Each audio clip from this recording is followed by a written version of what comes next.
The first time I ever heard of George Romero's Martin through the book The Zombies That Ate Pittsburgh, written by Paul Gagné.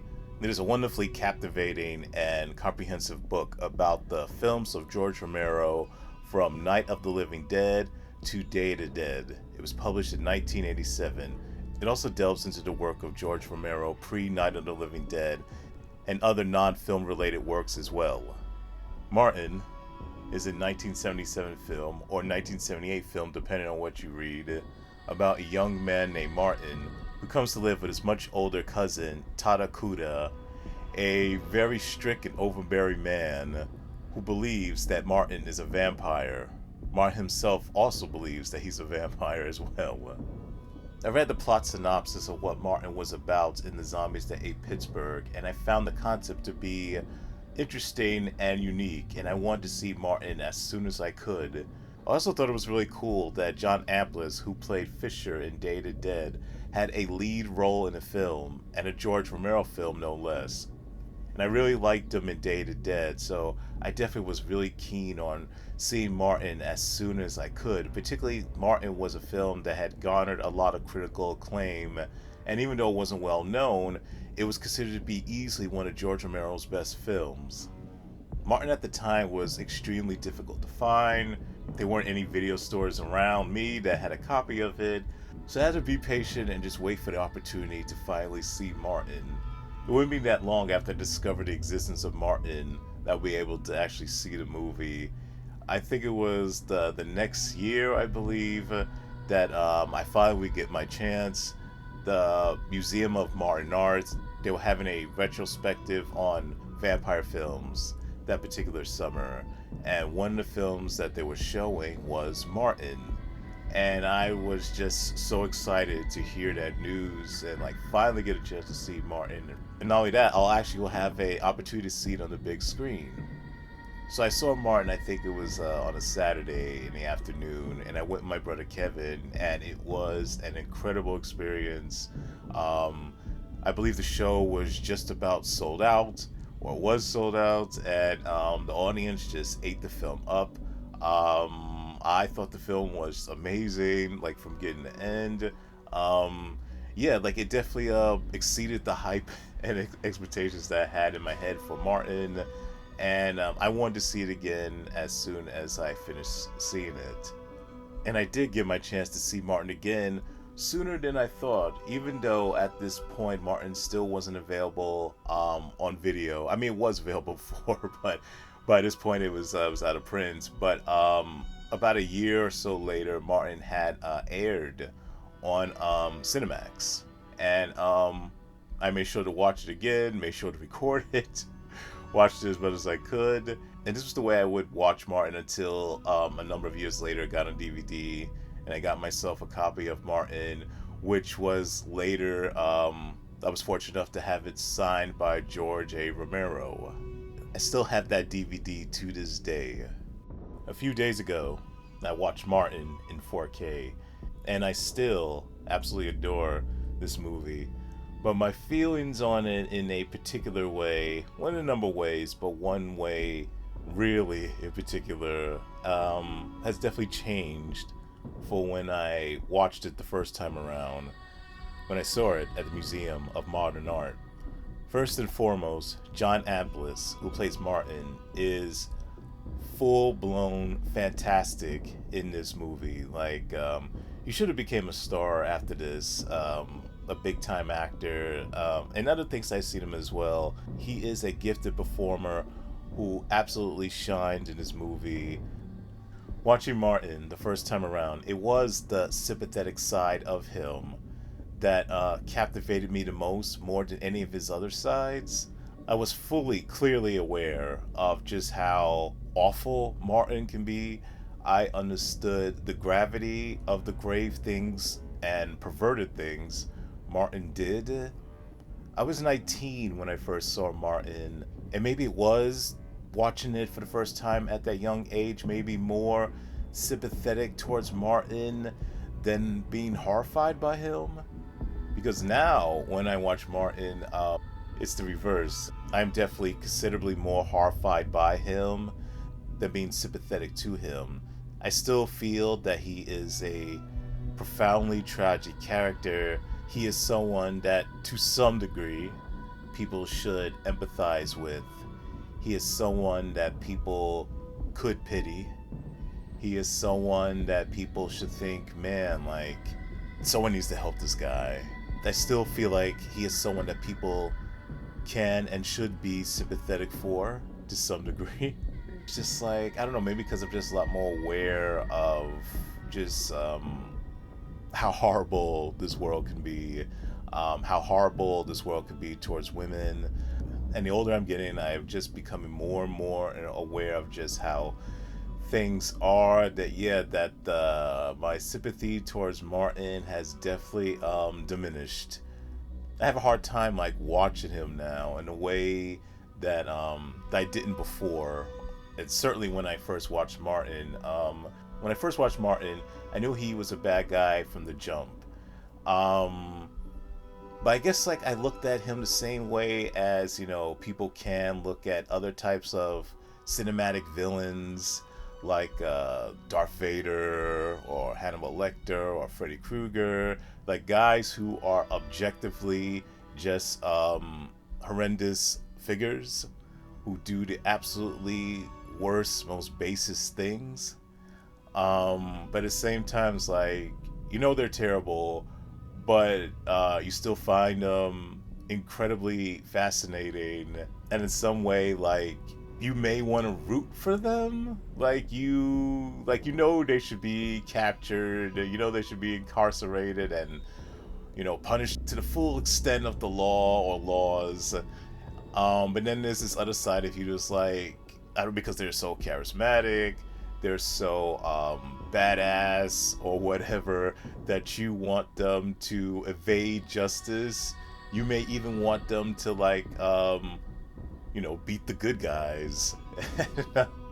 Yeah, Martin was definitely in that category for me. Not necessarily that I want him to beat the good guys or even evade justice, but at the same time, it's like, I remember the first time I saw Martin, the end of the movie where he gets staked, and I just had a hard time watching that scene. I mean, it's a very intense scene, and just the way how it's directed and all that.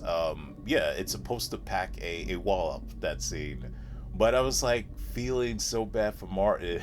Like, you know, this guy did all these terrible, terrible things, but like, you know, I don't want him to die.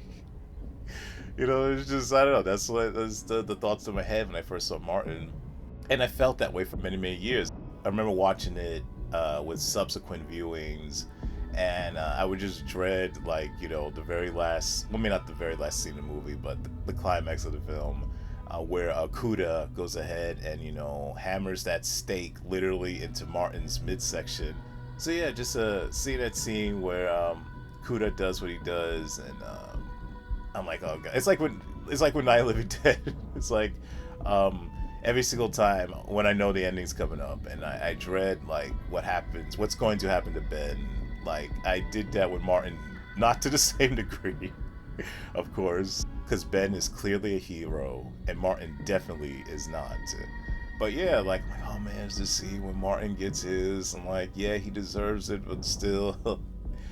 But then, like, there was like a point in the last number of years where it's like, I don't know, like, I just, you know, like, yeah. Well, yeah, Martin got what was coming to him. It's still a hard scene to watch. Like, and the thing is, like, it's clear that Martin is someone who suffers from severe mental illness, at least in regards to him believing that he's a vampire. Like, he definitely believes he's a vampire. There's no question about that, even though he's not a vampire, but he definitely believes he's a vampire. And he clearly has issues in other ways as well. But I don't know if they're so severe, that the movie shows that they're so severe that he doesn't know right from wrong. Because you can have, you know, challenges mentally with not, you know, comprehending this and not comprehending that, but then you can fully understand other things, other concepts. So all of that Martin does may not be totally his fault, but there's no question that he bears some considerable extent of accountability for his actions. But the fact he does indeed wrestle with severe mental illness, it still makes you feel his death still garners sympathy. Still garners sympathy from me. And even if Martin was a full-blown bad seed who clearly knew what he was doing, had no mental challenges whatsoever, it still, could elicit sympathy from someone because of the fact that here's a young man whose just life has been wasted, who could have been something better, who could have done better, and now will never get the opportunity to do so. But his victims will never get any opportunity to do anything either. And that is truly tragic. But it isn't just Martin who goes ahead and inflicts harm on others. Tadakuda also does the same, certainly not in the same way, but he is also harmful in his own ways. The way he controls his household with a very unyielding and restrictive hand, the way how he treats his granddaughter Christina, played wonderfully by Christine Forrest, the way how he treats Christina and Martin in a diminishing and disrespectful manner. To be fair though, the enabling he does with encouraging and supporting Martin's delusion of being a vampire may come from his own severe mental issues, at least in regards to believing in vampires. So that one issue isn't entirely his fault. But in the way how he treats people in general, it's definitely not the best of ways. Whether it's not fully listening to George Romero's Father Howard in a conversation that they have, and George Romero's great as Father Howard, by the way. Whether it's unjustly intervening in the relationship between Christina and her boyfriend Arthur, played awesomely by Tom Savini. And just some other things, Kuda is ultimately just doesn't do any good, except in one area one can argue, and that is ending Martin's life. And that is the one time Kuda is correct, and that Martin is indeed a monster. Now, he's certainly not a vampire, but he is a monster nevertheless. George Romero, on multiple occasions, showed that he was a filmmaker that was ahead of the curve. One of the ways that he did this was examining the effects of mental instability and showing the effects of mental instability through generations of a family. His cousin Kuda deals with mental instability, and in the movie we hear about other members of the family in the past who have also dealt with mental instability, and how it's a cycle that keeps on continuing and continuing and continuing without good and prolonged intervention. Martin and Kuda never receive that intervention, never receive that salvation, just like so many other families never receive it. Martin also shows the ripple effect how mental instability can have on others, particularly those who are closest to those who are afflicted. And those people are usually loved ones, other family members, people like Christine, who bear the weight of the stuff that Kuda does, and the stuff, unbeknownst to her, Martin does. Another subject Martin explores is loneliness and isolation, and the indelible and ill impact it can have. Martin is lonely. Kuda is lonely. Though in the case of Kuda, one could easily argue that he's lonely by choice. Mrs. Santini, the woman who Martin forms a sincere relationship with in the movie, played memorably well by Elaine Nadeau, is also lonely. Christine is also lonely. And the town that Martin resides in is also figuratively lonely. And this town also feels isolated from the rest of the world. This is a town that is worn down. This is a town that is withering. And it just feels like the vitality is just being slowly drained from it.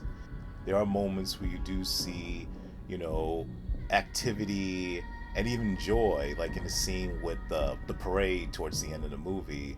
But overall, this town is slowly dying. The story of Martin, the town, and everyone who resides in it is deeply dark, heavy, and bleak.